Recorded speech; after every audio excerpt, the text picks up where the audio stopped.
Hey there, this is Albert. I want to talk a little bit about something called VIDA, Virtual Online Dating Assistance. This is an online dating service that you pay money to, a lot of money, usually about $800 a month on average. And they're supposed to do all the swiping and all the messaging for you. They help you craft your profile in a way that's supposed to be very psychologically appealing and visually appealing. They tell you to get professional photos taken with basically any photographer of your choice. You send them the photos, they organize them in a way that's very, appealing and beneficial. They pick the best photos for you. They have a photo review team. They have professional writers that craft your profile text for each app and for each website that they have you on. They make all the accounts for you, usually using your Facebook account as in a way to log in. Tinder, Bumble, OkCupid, Coffee Bagel, Hinge, Match.com. They have you going on probably about 6 different ones altogether. And they do all the messaging and all the swiping. They do it all for you on a regular basis. And then they're supposed to message matches that you get. And then the idea is they're supposed to get you phone numbers or dates. Let's say they get you phone numbers, then you'd be able to take it from there, make the calls or texts, and then make the dates happen. So I want to tell you a little bit about my experience and why I would not recommend VIDA, and I don't think it's worth your money or your time. And I'll tell you what I think is a better alternative instead. So first, here's the reasons why I would not recommend VIDA. Look, they do try their best. At least it seems that they do, but regardless of whether or not they try their best, I'm talking about simply why I don't think it's worth their service, worth paying for. For one, they don't guarantee results within the time frame you pay them for. So if you pay them for a full month of service and you let's say you pay for they have hourly packages, so like let's say 30 hours for a month or whatever. So let's say you pay them like $800 for 1 month, giving you maybe about like 40 hours, let's say, or 30 hours, something like that. There's no guarantee that you're going to get a number or even a date. So you could pay them $800 and not have a guarantee of getting a date or a number. To me, that sounds a bit, why would I pay that much money just to not be able to at least get a guarantee of one phone number from someone of quality, like a quality match? And then the idea is after the month ends up and you have no results, they try to coax you into doing another month. Like, oh, just do another month, and then you'll probably most likely get a number then. So what I ended up doing was I tried these people out for like 2 months. Okay, I spent about $1,500 altogether, so about $700 a month. They did messaging for me, that they did swiping. Some of the potential matches did initially respond. And then the VIDA writers, or people who would send the messages for me, they would send reply messages that's supposed to be very kind of playful, psychologically appealing. They would craft the messages very carefully to be like flirty and everything. And a lot of the girls would just stop responding, or the women would just stop responding. And they weren't able. What's funny is they weren't able to get me one phone number or date after 2 months of service. So it's $1,500. Like, they still didn't get anything. I sent them professional photos. I did everything they asked me to. I made the accounts. I even bought premium accounts on some of the apps to help them, to make it easier for them, and they still weren't able to do it. Sometimes they would take too long to respond to matches, which I didn't like. They would take sometimes over 24 hours to respond after a match had responded to something. And I was thinking, like, why are you guys taking so long? You guys should be responding very promptly to these people, to these potential matches, right? Because we don't want them to lose interest and the momentum to get lost there.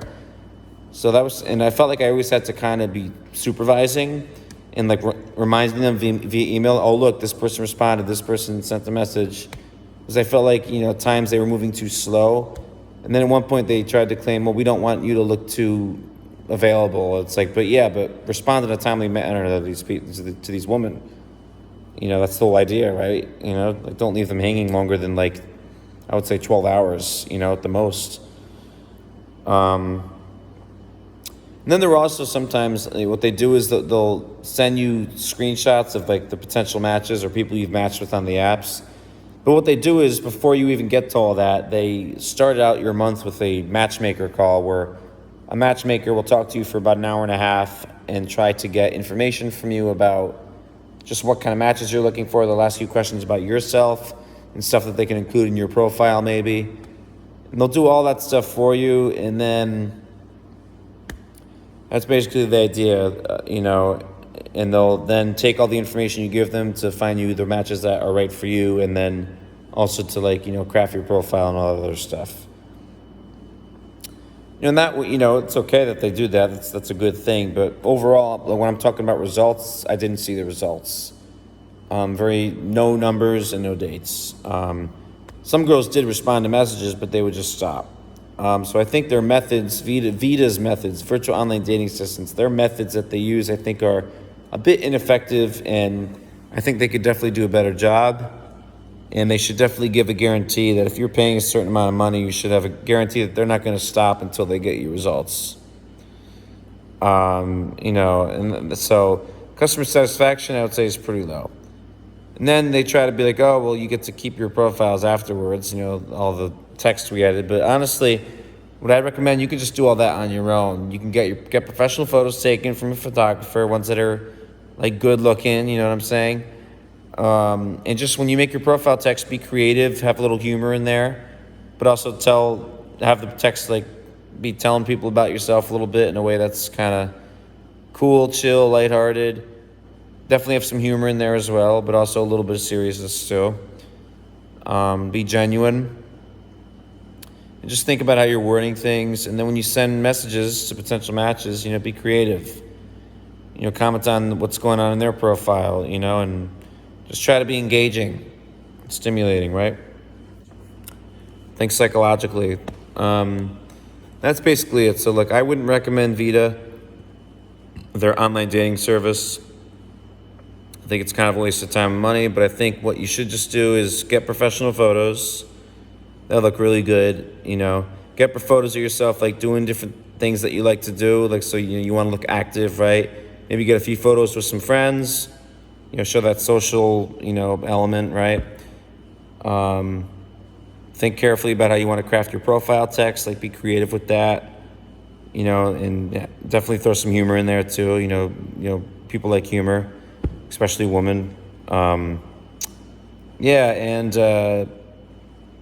be creative with your messaging, when you message matches. Instead of giving a bunch of money to VIDA, maybe use that money to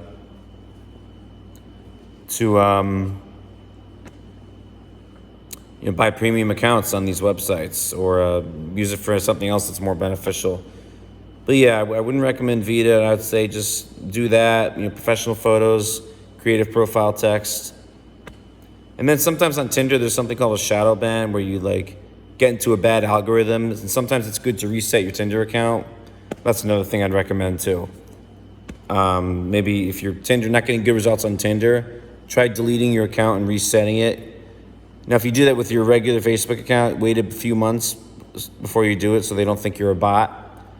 Or just make a dummy account, like a second Facebook account with an alternate email. But that's a little risky because of the terms and conditions. So I'd say if you're going to, just wait a few months and then reset your Tinder with your Facebook account.